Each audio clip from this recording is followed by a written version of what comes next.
morning. Apologies if I'm a little tired. I got here from New York City just yesterday, just last night. So it's 5:30 a.m. local time in New York, but I'm feeling great. I've been with AWS for about 11 years, and Amazon Web Services, if you're not familiar with AWS, like we just said, AWS started before the cloud was a thing. And a lot of people ask, why have I stuck around so long? I was very lucky to get in on the ground floor in terms of cloud computing and AWS over a decade ago. And really, what's kept me around is the leadership principles is one of the things at Amazon. We have sort of this common language that we use to measure each other and to measure our business, and it really makes it easy in a global business to operate at scale. But also the day one culture. I think what's really amazing about Amazon is that despite the fact that it's grown, when I joined AWS New York, we were 11 people. We're not 11 people anymore. And as we've grown very large, we're still agile. We're still effectively operating like a startup. I'm wearing a jacket today, but most days I'm in a t-shirt. And we are working with all of the world's largest enterprises today, but at the same time, extremely agile, and if anything, moving faster than we ever have in the past. So speaking of speed, as any runner in the room will notice immediately from the watch, I like to run. Like many middle-aged people during COVID, I started running again, and I'm okay. I run a couple marathons a year, so I train hard. I use data. I run with a group. I come up with strategies, and I try my best to figure out how to run the course effectively. I hope to run London soon. And in a lot of ways, it's a lot like my job. So, like many of us, I try to find a little bit of time to do my hobbies, but my hobbies tend to mirror my job. So, why am I talking about running? Well, because running in many ways is a bit like procurement, and bear with me here. And so, my favorite race is actually not a long distance race, is the 4x100 relay. Yes, I see someone who's into that. It's because, the 100-meter dash is amazing. But having to do it 4 times and have that coordination between 4 different people and all of the nuance of passing the baton and just the strategy of where you have different people in the legs, it's amazing. And it's really a highly strategic and highly fast race, super exciting. And the reason why I liken it to procurement is because, some of you might be CPOs in the office or part of procurement teams. And in many ways, you're kind of like the coach of a 4x100 relay. In any type of procurement motion, in my case with AWS Marketplace, if you're procuring software or data or professional services, there's a lot of different processes and people involved. And these days, people don't take slow for an answer. They want to request that piece of software and have that software in use, if not immediately, close to real time. So how do you sort of coordinate all the different people and processes to get to the finish line, to deliver that asset? To deliver that asset if it's software or data or professional services so that someone can use it as quickly as possible. So think of the first leg. You kind of explode out of the start, you're holding the baton. At Amazon, we like to say that security is job 0. And so often that's the CISO or the security team. And they're deciding, hey, is this going to pose a risk? Who am I sourcing from? And security is often the first hurdle, and you can liken it to that first leg of the 4x100. Then the baton, but security, if you're not careful, can really slow you. You can lose the race in the first leg if you're not careful, because if you put too many guardrails in place, if the security is too stringent, then you're going to slow down. And if you slow down, then you won't be able to keep up in this incredibly tight economy these days. So security, the best CISOs, the best security teams can run fast. Can have guardrails in place, have automation, have processes in place so that you can approve software of whatever you're procuring as quickly as possible. And they hand off to the CIO typically. And the CIO is really responsible for fitting whatever you're procuring into the IT landscape. And again, the CIO, you may have heard of something called shadow IT. If you're not careful, the CIO will grab all of the batons and just run off the course. And so it's important that the CIO remains part of the team, that the chief procurement officer coaches the CIO along with security and the other personas to follow the relay. Stick with me here. The CIO then hands off typically to the legal team. And people think that the last part of the 4x1 is the most important, but it's not. The third leg is actually critical. Sure, you have like usually the famous runner running that last leg. But that third leg, if you screw up the third leg, you're never going to catch up in that last leg. So the legal team is where some of the biggest slowdowns happen. If you send a contract, and it's a highly bespoke contract to the legal teams, and they need to redline it and go back and forth, it can slow you down for months. And I see this in the enterprises I work with, is that that part of the procurement cycle, legal, can sometimes lose the race. But good legal teams, and again, some of the forward-thinking, cloud-adopting enterprise teams that I work with, they can move fast, and we'll talk about how in a second.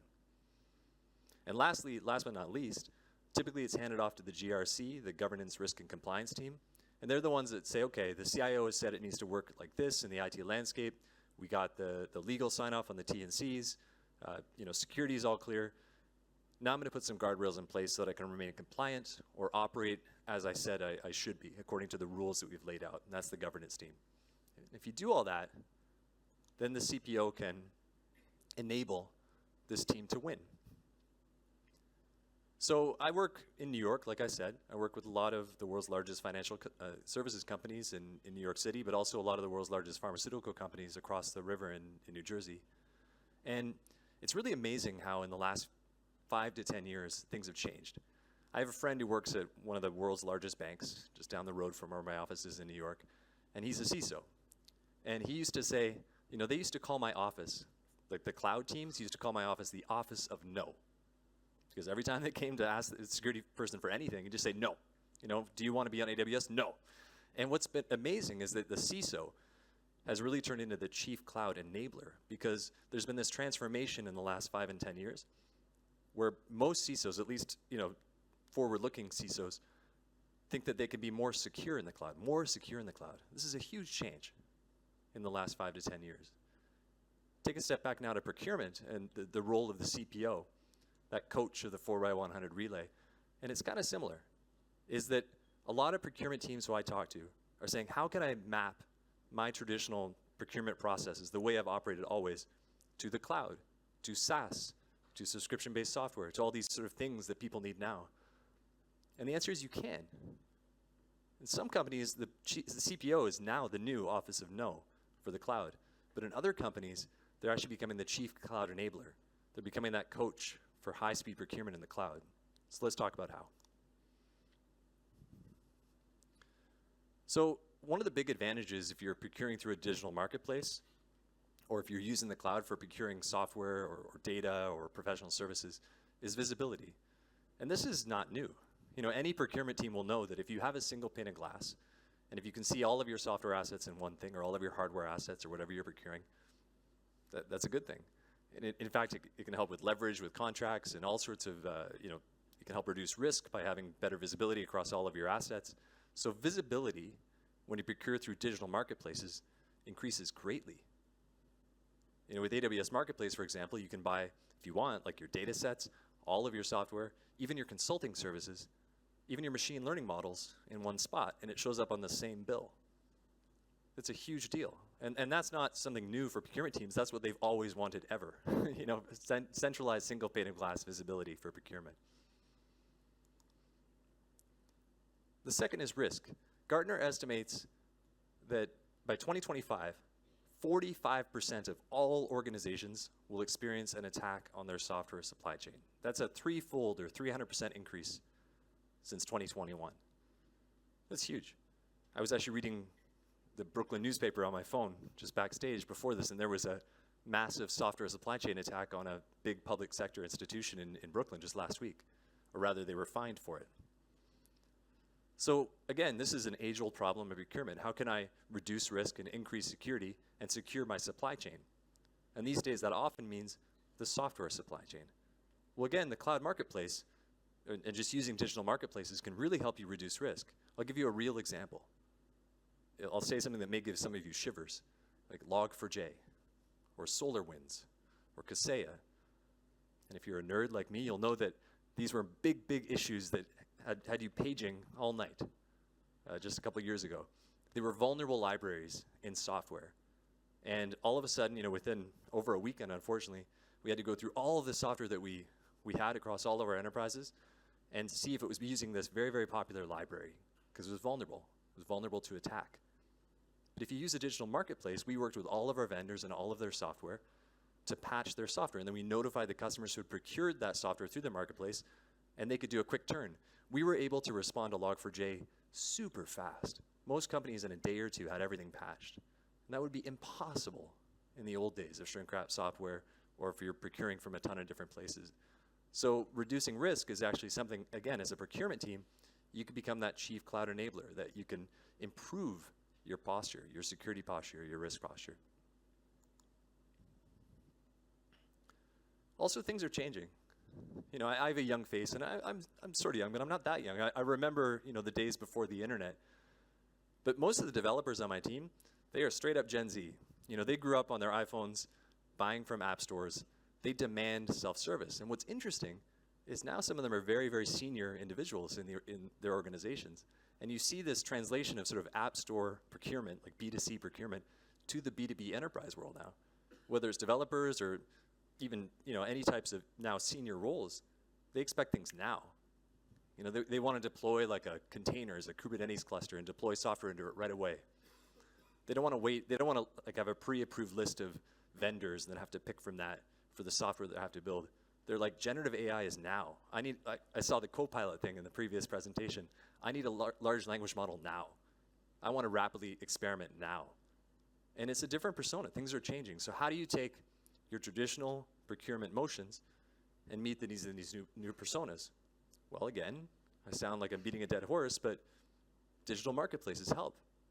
Because you can have try before you buy for SaaS, for example. They can see all their vendors in one place. But importantly, you can still map your old procurement motions to these new digital marketplaces. You can still do private offers. You can still have channel partner-led purchases. In fact, channel partner-led private purchases and private offers in general represent the bulk of the revenue for my AWS Marketplace service. So you can front everything by self-service. A majority of private offers start with self-service. You can satisfy the needs of those developers who want to try and experiment and rapidly iterate. But you can still convert it to a private offer on the back end. And you can still procure that private offer through your channel partner of choice. So you can have this marriage of the way you need to operate as a procurement team with the modern needs of the personas who want to use your marketplaces. So we'll dig a little bit deeper into the 3 ways that you can actually do this in practice. So first of all, we talked about visibility before, and I mentioned leverage. So reducing costs is obviously job, if not number 1, number 2, probably tied for first of most procurement teams. If you get the visibility of your entire software portfolio or all of the assets that you procure for the cloud through a digital marketplace in one place, I talk to enterprises all the time who are negotiating 10 or 20 times with the same vendor across all of their subsidiaries all over the world. I see a couple nods, like you've all seen this. So if you have single pane of glass and you have centralized visibility, you can then negotiate a massive private offer with that vendor once. And guess what? That's leverage. You can put cost down. That's a huge advantage. But cost time is also money. And if you enable your developers to get technology faster, then that actually saves your developers time. And I know when I look at my P&L, what's the single biggest line item there? People. And I want to use those people as best as I can. I want to use them efficiently. Developers are expensive. Senior developers are a rare commodity. I want to make best use of their time. Another thing is legal. I'll get to that in a second.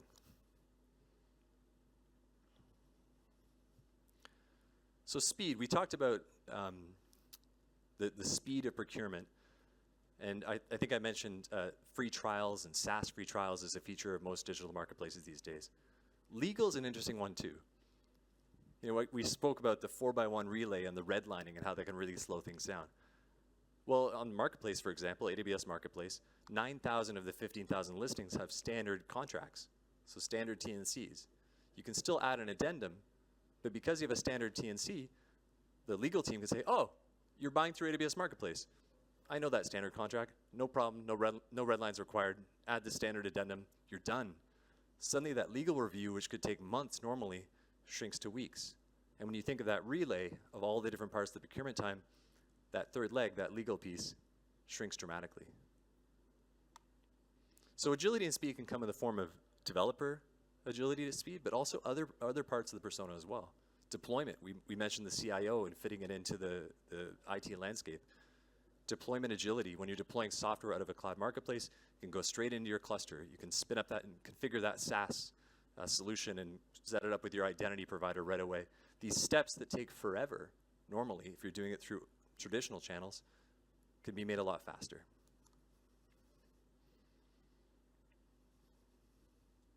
Last but certainly not least, risk and resilience. I talked a lot about security, but one other thing I'll mention is governance and compliance.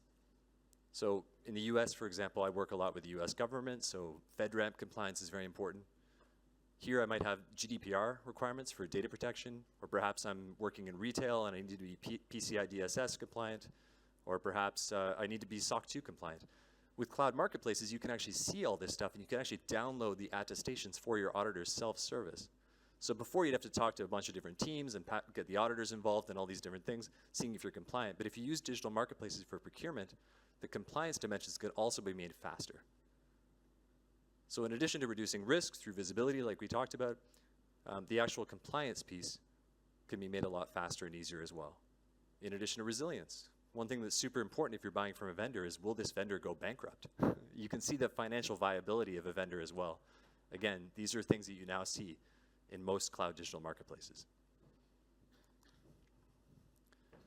So I didn't want to make this an ad. I wanted to talk about digital marketplace, but this is the service that I run. So AWS Marketplace, it does all this stuff. You can extend private offers. You can buy those private offers through channel partners. You can sign up for SaaS free trials, so you can try before you buy. You have standard contracts. You can see all of your thousands of vendor listings in one place. You can have private marketplaces as well. So if you don't want to just give everything to everybody, if that makes your sort of skin crawl, the idea of just letting developers use whatever they want, you can have a curated marketplace and create a private marketplace as well.